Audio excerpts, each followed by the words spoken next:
Praise lord. ప్రభువైన యేసు నామములో అందరికి వందనములు. ఈ దినము దేవుని వాక్యంలో నుంచి ఎస్తేరు గ్రంథం 4వ అధ్యాయం 1వ వచనం. జరిగినదంతయు తెలియగానే మొర్దెకై తన బట్టలు చింపుకొని గోనె పట్టలు వేసుకొని బూడిద పోసుకొని పట్టణము మధ్యకు బయలువెళ్ళి మహాశోక్యముతో రోదన చేసి. ప్రియమైన వారలారా, మొర్దెకై ఎంత విచారమైన పరిస్థితిలో ఉన్నాడో మనం ఇక్కడ చాలాసార్లు విని ఉంటాం, చదివి ఉంటాం. మరొకసారి దేవుడు ఇచ్చిన అవకాశం ఇది. ఇక్కడ ఏముందంటే, జరిగినంత తెలియగానే మొర్దెకై బట్టలు చింపుకున్నాడు అని రాయబడ్డది. ఏం జరిగింది అక్కడ? ఏం తెలిసిందంటే, యూదులందరికీ ఒకటే రోజు సమూల నాశనమని శత్రువైన హామాను వలన ఉంది. ఆనాటి నుంచి శత్రువైన ఈ సాతానుడు భూమి మీద ఉన్న మనుషులను ఉంచొద్దని, మనుషులను దేవునికి ఇష్టంగా ఉండనియొద్దని వాడు కోరుతూనే ఉన్నాడు. అయితే ఆదామవ్వలను కుయుక్తి చేత మోసపరుస్తూ వచ్చినాడు. అయితే కడపటి ఆదామైన యేసు క్రీస్తులో ఆయన సిలువ ద్వారా, ఆయన సిలువలో ప్రాణమిచ్చడం ద్వారా మనల్ని విమోచించినాడు. ఈనాడు మనల్ని కూడా వాని యొక్క కుయుక్తి చేత ఏం చేస్తున్నాడంటే, దేవుని యొక్క సంఘములో, దేవుని యొక్క వాక్య పరిచర్యలో, దేవుని యొక్క చిత్తంలో ఉండొద్దని మనల్ని సమూలంగా నాశనం చేద్దామని కోరిక కలిగి ఉన్నాడు.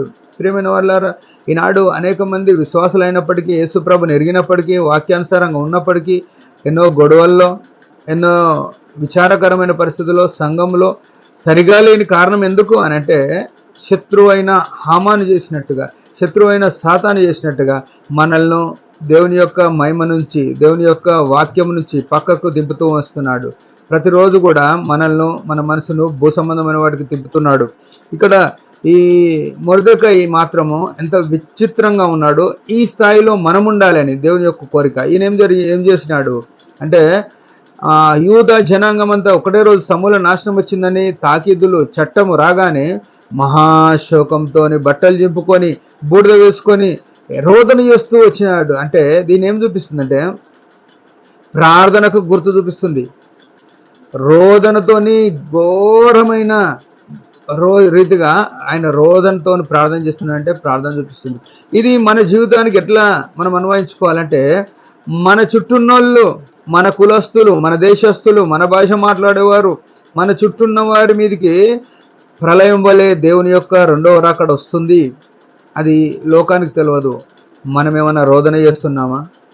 మన చుట్టూన్న వారి మీదకి, మన జాతి మీదకి, మనలాంటి మనుషుల మీదకి ఈ ప్రచండమైన దేవుని యొక్క ఉగ్రత రెండవ రాకడగా రానై ఉంది. అట్లాంటప్పుడు మనకేమైనా పట్టింపు ఉందా? అసలు మన బట్టలు చింపుకుంటున్నామా, బూడిద వేసుకుంటున్నామా, రోదన చేస్తున్నామంటే అసలు మనకు పట్టింపు లేదు. సరంబి వేసిన గృహాలలో నిమ్మకు నీరెక్కినట్టుగా మనకు అవసరమే లేకుండా ఉన్నాం. మనకు ప్రార్థన చేస్తలే. మనం ఏం ప్రార్థన చేసినా మన కుటుంబం గురించి, మన సంఘం గురించి, మన గ్రామం గురించి చేస్తున్నాం. దేశం మీదకి, ప్రపంచం మీదకి, సర్వ మానవాళి మీదకి దేవుని యొక్క ఉగ్రత పాత్ర కుమ్మరించబడడానికి సిద్ధంగా ఉంది. యేసు ప్రభు రెండో రకంలో రానన్నాడు. సంఘంలో చేర్చబడని ప్రతి వారు నిత్య నరకానికి పోయేటోళ్ళుగా ఉన్నారు. సంఘమే ఎత్తబడుతుంది. నాడు నోహావు దినములలో ఓడలో ఉన్న 8 మంది ఎట్లా రక్షింపబడ్డారో, బయట ఉన్న వారందరికీ ఎట్లయితే ఆ మహాప్రళయం చేత మునివేయబడ్డారో, వారి ప్రాణాత్మలతో కూలిపోయినారో, నరకానికి వెళ్ళిపోయినారు. అదే రీతిగా యేసు ప్రభు రెండో రాకడలో వచ్చినప్పుడు ఈ సంఘం అనే ఓడలో లేని వారు, బయట ఉన్న వాళ్ళు మొత్తం కూలిపోతారు, నష్టపోతారు. సంఘానికి చేర్చవలసిన బాధ్యత మనది. నోవా తన తరంలో నీతిమంతుడిగా ఉండి 120 సంవత్సరాలు తన సువార్త ప్రకటించినాడు. ఇప్పుడు మన బతికిన దినములలో మహా రోదనతో మనం ఎవరి గురించి ప్రార్థన చేస్తున్నామా? ఈ మొర్దెకై మాత్రం ద్వారపాలకుడు అయినప్పటికీ, తనకి ఏమాత్రం యోగ్యత అర్హత లేనప్పటికీ ఆయన ఏం చేస్తున్నాడంటే మహారోదనతోటి బట్టలు చింపుకొని బూడిద వేసుకొని ప్రార్థన చేస్తున్నాడు. ప్రియమైన సహోదరులారా, మనం ఇంతవరకు నశించిపోతున్న వారి పట్ల పట్టింపు కలిగి ఉన్నాం. మా వరకు మేము బాగున్నాంలే అనుకుంటున్నామేమో. మనం కూడా బాగుండం. మన చుట్టూన్న వారిని మనం చేర్చుకోకపోతే, మనం పిలవకపోతే ఆ పరలోకంలో దేవుని యొద్ద బహుమానం పొందలేము. ఒకనాడు దేవుడు నిన్ను, నన్ను లెక్క అడుగుతాడు. నిన్ను దీపముగాను, నిన్ను వెలుగుగాను, ఉప్పుగాను ఈ లోకానికి పెట్టిన ఈ లోకస్తులను నువ్వు చేర్చుకోవాల్సింది. నువ్వు పిలవలేదు అని ప్రభు అడిగినప్పుడు మన సమాధానం ఏంది?